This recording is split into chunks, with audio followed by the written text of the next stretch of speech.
Hey there, Kingsley here. Thanks for joining me on my YouTube channel where we share insights, practical tips, and strategic actions for married Christian professionals who are looking to strengthen their intimacy, deepen their connection, honor God, and ultimately have a happier marriage. If that's you, you hang around because today we're unpacking the topic, bring lasting healing and transform your marriage through forgiveness.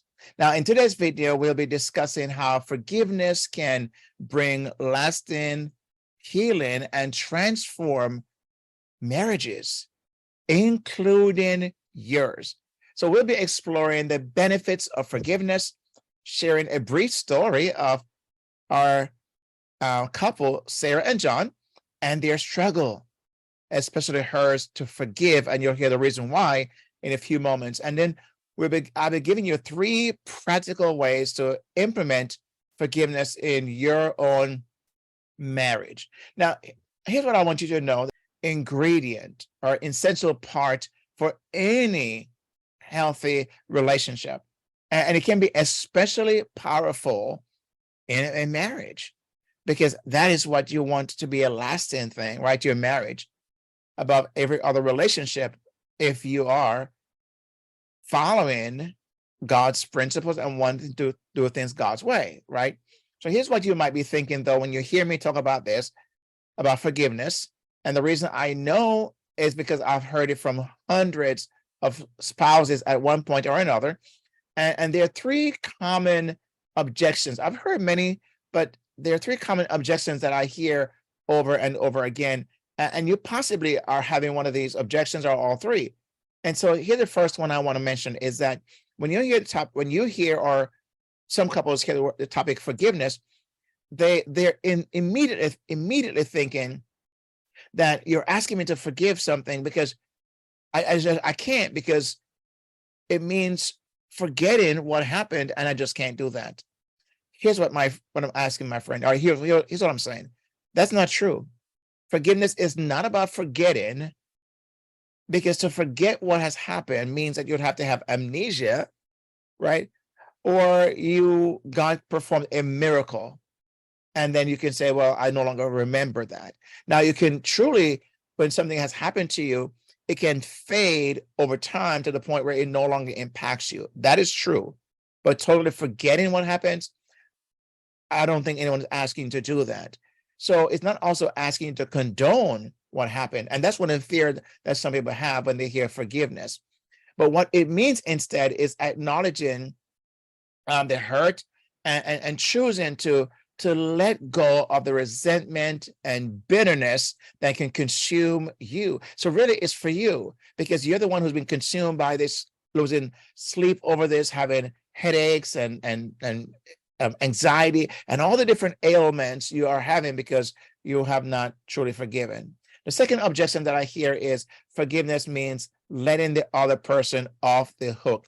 This is one of the big one I find happens so often, because a person is thinking, if I have to forgive you, then I'm going to let you off the hook for what you did to me.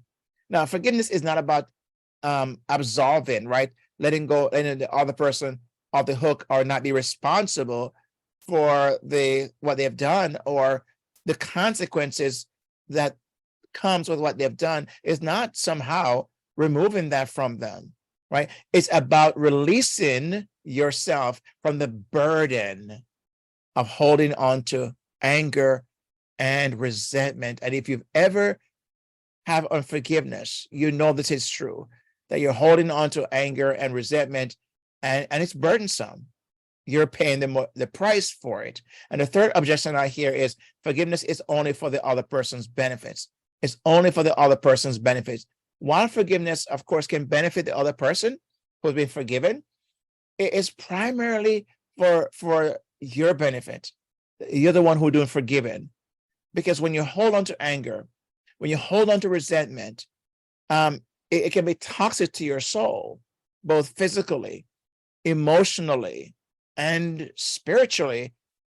It can impact you in a very negative way. Now, if you have ever thought about any of these things as an objection to forgiveness, let me hear in the comment section below. Just comment below and let me know if this it resonates with you, or you have at some point also thought that yourself, or you've heard people who have talked about forgiveness, you've heard those objections before. Now, why you might want to be the one that initiates and take the lead when it comes to forgiveness, right? Because sometimes people said, well, he or she haven't come and asked for forgiveness. Well, I believe that, it is, the Bible speaks about this, that when we ought against someone, we are the one who ought to go and initiate forgiveness, right? Now, does it mean the other person should not and cannot? And no, I believe it's important for them to ask as well for forgiveness. But you also want to make sure you have initiated that in your heart, right? Because it can have profound benefits in several areas of your life. As I mentioned before, spiritual, personal, and even your professional life, right? So I believe it's important for you to lead the way. So here are 3 reasons why I've said that, why you may want to prioritize forgiveness within your marriage, even when you're having doubts, even when you're feeling like objections are coming to your mind. Here is number 1 benefit I'm thinking of is your intimacy. Your intimacy, because when forgiveness is in play, this, it impacts your intimacy. It impacts the sense of being close with your partner. And so when you're forgiven and you've asked someone to forgive you and you've forgiven someone, you can increase the intimacy and your connection in your marriage. And when you let go of resentment and bitterness, what you're doing is creating space for the better traits, love and trust and vulnerability and peace and calmness. You're opening space for that when you take out of the space unforgiveness. The second benefit is improved health. I mentioned about your physical health, because holding on to anger and resentment. I heard someone said, a preacher was talking about this, how they had done a study and found that a lot of people today who have physical ailments basically those ailments could be gone tomorrow if they let go of forgiveness. And I don't know where that study came from, but I believe that a part of that is true. When you hold on to anger and resentment, it eats at you. It negatively impacts your health. And it's shown though that unforgiveness, right, has led to higher blood pressure. It has led to stress. It has led to health issues, right? So when you have forgiveness, it will lower your blood pressure, right? It's been shown to lower blood pressure. It's been shown to reduce stress, and it's improve your overall health and wellness. And so wouldn't that make sense that you want to walk in health, and this would be something you need to do? And the third thing, that when you practice forgiveness and lead, you're going to honor God, because forgiveness is an essential aspect of the Christian faith, because Jesus have forgiven us of our sins, and he forgives us of things that we this, right? We have done so many things to dishonor God, to sin against him, and he's chosen to forgive us. And that's why he said, as I have done, you do likewise. So honoring God, if that's which I believe is on the radar on your life, then forgiveness is a place that you want to make sure you are exercising this in your life. When we choose to forgive, we're following Christ's example, as I mentioned before, of love and mercy and grace. We know that Christ has forgiven us because we're not deserving. And so when we are forgiven, the person in your mind may not be deserving of it, but when we do that, we're following Christ's example. So by taking the steps I've described to forgive, what can happen is that your marriage can experience greater levels of closeness, right? You can have trust and fulfillment of what God intends for your relationship, which I believe is a happier marriage. Now, these benefits can have, I believe, a very positive impact both on you and your partner's mental, physical, emotional, spiritual well-being, and it strengthens your bond, because as it's true that you are going to grant forgiveness, a day will come when you're going to also need to be forgiven by your spouse. That day will come. If you're alive long enough, you will experience that, because I know for me, almost 40 years of marriage, and I have asked for forgiveness, and my wife has granted me forgiveness.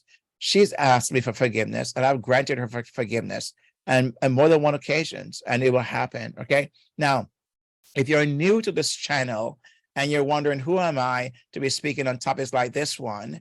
Well, I'm a licensed marriage and family therapist, as you heard before, and I've counseled hundreds and hundreds of couples over the many several years I've been doing this, and having been married, as I mentioned, almost 4 decades, I think I'm more than qualified to talk about topics like this one and do so with confidence, because I have been, both personal and professional. And I hope you appreciate that I'm bringing this to the table. Now, the focus of this channel, like you heard before, is to share insights and practical tips and strategic actions for married Christian couples who are looking to deepen their connection, strengthen their intimacy, honor God, and ultimately have a happier marriage. So let me also recommend, because I do this also and create content on my podcast, happiermarriagesecrets.com/podcast. You can go there and see all the podcasts I've done, and you can just go there and at your own pleasure, at your own time you choose to, and just camp out there. Listen to this podcast, take me with you on your jog, on your walk, in your car. Just listen to, all that and consume as much as you can. And just keep me plugged into your ear when you're driving. So I think you get a good feel of where I'm coming from and why I'm so passionate about this. Now, before I share with you then the lasting, how to bring lasting healing and transform your marriage through forgiveness, I want to ask you to do 3 quick things for me. I want you to smash that subscribe button below. Okay, go ahead and smash that button. Go ahead, click on that. Thank you for doing that. And if you're liking what you're hearing so far, hit the like button and also hit the notification bell so you can be notified of all the new episodes that I will be putting out here on this channel. Now, so let's dive into today's topic: bring lasting healing and transform your marriage through forgiveness. And by the way, let me just say this: if you would like to get instant feedback on the state of your marriage and what to do about it, then I want you to take the Happier Marriage Assessment Quiz, because you can do so in less than 90 seconds, and you'll receive your score and also a downloadable PDF that you can explain what your score is and what you may want to do about that. So if you're interested, again, go to happiermarriagesecrets.com/quiz, happiermarriagesecrets.com/quiz, and all the links will be down in the description that follows this video. So how do you bring lasting healing and transform your marriage through forgiveness? Now, that's a question, right? And this video is going to provide you with the answers.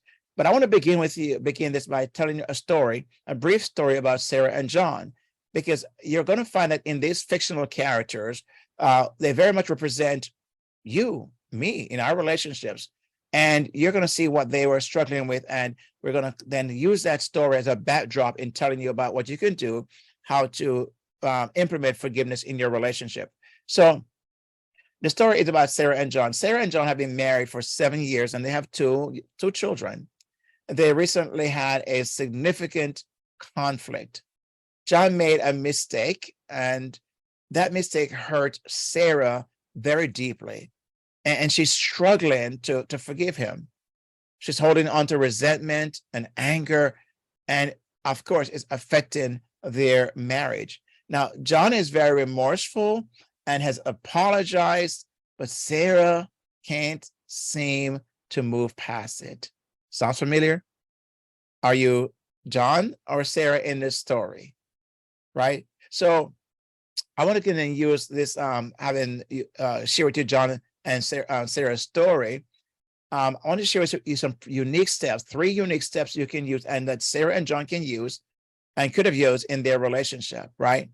Number 1, if you're going to step in this area of forgiveness and lead in this area, you're going to have to learn how to practice empathy and understanding, because that is critical when you forgive, because you're going to have to try to see the situation from your spouse's or your partner's perspective who have hurt you.